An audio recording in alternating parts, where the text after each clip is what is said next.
ఢిల్లీ ముఖ్యమంత్రిగా రేఖా గుప్తా ఈరోజు ఢిల్లీ మహిళా ముఖ్యమంత్రిగా ప్రమాణం స్వీకారం చేయబోతున్న రేఖా గుప్తా ఈరోజు ఢిల్లీకి 4వ మహిళా ముఖ్యమంత్రిగా ప్రమాణ స్వీకారం చేయబోతున్న మాజీ మహిళా మోర్చా జాతీయ ఉపాధ్యక్షురాలు రేఖా గుప్తా.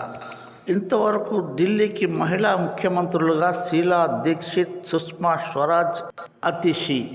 షీలా దీక్షిత్ కాంగ్రెస్ ముఖ్యమంత్రిగా, సుష్మా స్వరాజ్ బీజేపీ ముఖ్యమంత్రిగా, అతిషి ఆమ్ ఆద్మీ ముఖ్యమంత్రిగా పనిచేశారు. అఖిల భారత విద్యార్థి పరిషత్ ఏబీవీపీలో చురుకుగా పాల్గొని నాయకురాలుగా పేరు పొందిన ఈ రేఖా గుప్తా తండ్రి స్టేట్ బ్యాంక్ ఆఫ్ ఇండియాలో జనరల్ మేనేజర్గా పనిచేసి ఢిల్లీకి ట్రాన్స్ఫర్ అయిన దృష్ట్యా స్వతహాగా రాజకీయ నాయకురాలిగా ఎదిగిన రేఖా గుప్తా ఢిల్లీ రామ్లీలా మైదానంలో ప్రమాణ స్వీకారోత్సవానికి హాజరు కానున్న కూటమి జాతీయ నాయకులు మరియు ఆంధ్రప్రదేశ్ ముఖ్యమంత్రి నారా చంద్రబాబు నాయుడు గారు. ప్లీజ్ సబ్స్క్రైబ్ చేసుకొని ఒక లైక్ కొట్టి బెల్ ఐకాన్ నొక్కండి.